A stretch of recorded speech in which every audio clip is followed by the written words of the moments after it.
Hey guys, তো গতকাল Bangladesh New Zealand B টিমের সাথে ম্যাচ তো জিতেছে, বাট তাদের গেমের অ্যাপ্রোচ দেখে মনে হয় তারা ক্রিকেট থেকে যুগ যুগ ধরে পিছিয়ে আছে। মনে হয় বর্তমানে তারা ইন্টারন্যাশনাল ম্যাচে পা দিয়েছে। তাদের গেম প্লে দেখে কিছুটা এরকমই মনে হয়। টার্গেট যদি 300 রান অথবা তার আশেপাশে হয়, তাহলে তাদের প্রত্যেকটা ব্যাটসম্যান কলাপস করে। মিডল অর্ডার, টপ অর্ডার তো রানই করতে পারে না, মিডল অর্ডার তো আরো বেশি কলাপস করে, মানে টেস্ট খেলা শুরু করে।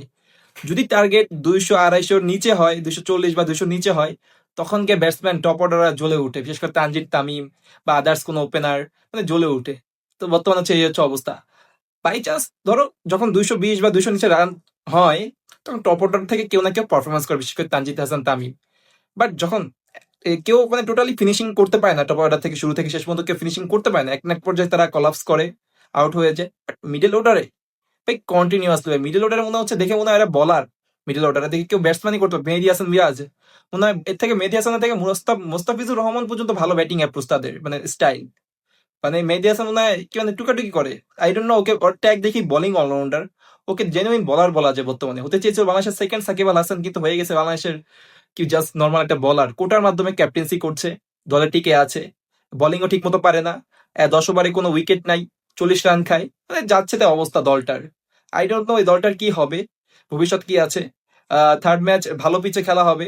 নিউজিল্যান্ড আই থিঙ্ক যদি কোনোভাবে 250 রান বা তার প্লাস করে ফেলে, আমি ড্যাম শিওর বাংলাদেশ এই ম্যাচও হারবে। আপনারা লিখে রাখেন, 250 প্লাস রান হলে বাংলাদেশ এই ম্যাচও হেরে যাবে যদি নিউজিল্যান্ড আগে ব্যাটিং করে। বাই চান্স বাংলাদেশ যদি আগেও ব্যাটিং করে, তাহলে যদি 250 প্লাস রান করে, 300 রান, 300 প্লাস রান বাংলাদেশ জীবনে করতে পারবে না, এটা স্বপ্ন। কারণ তাদের মিডল অর্ডার লুতুপুতু করে, ঠিক আছে, মানে মশা মারে, খেলতে পারে না। মিডল অর্ডার কিন্তু ফিনিশার তো নাই দেশে, তাছাড়া কোনো মিডল অর্ডারে কোনো ফিনিশার রাখেও না, স্কোয়াডেও রাখে নাই। যা আছে সব টেস্ট খেলে, ঠিক আছে, আর হচ্ছে T20 ম্যাচে ওয়ানডে খেলে। তো এই হচ্ছে বর্তমান পরিস্থিতি। সো আপনারা লিখে রাখেন, লাস্ট ম্যাচ চট্টগ্রামে ভালো পিচে যদি হয়, বাংলাদেশ যদি আগে ব্যাটিং করে, এরা কখনোই 300 রান করতে পারবে না, সর্বোচ্চ 250 রানের আশেপাশে আউট, অল আউট হয়ে যাবে। ঠিক আছে, তো নিউজিল্যান্ড ইজিলি ম্যাচটা জিতে যাবে।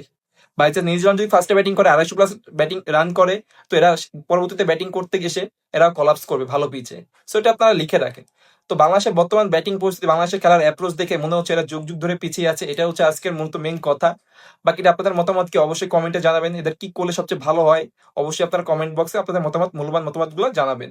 থ্যাংকস ফর ওয়াচিং ভিডিওটা। যারা যারা যেখান থেকে দেখছেন, অবশ্যই লাইক, কমেন্ট, সাবস্ক্রাইব, ফলো করে পাশে থাকবেন। ধন্যবাদ।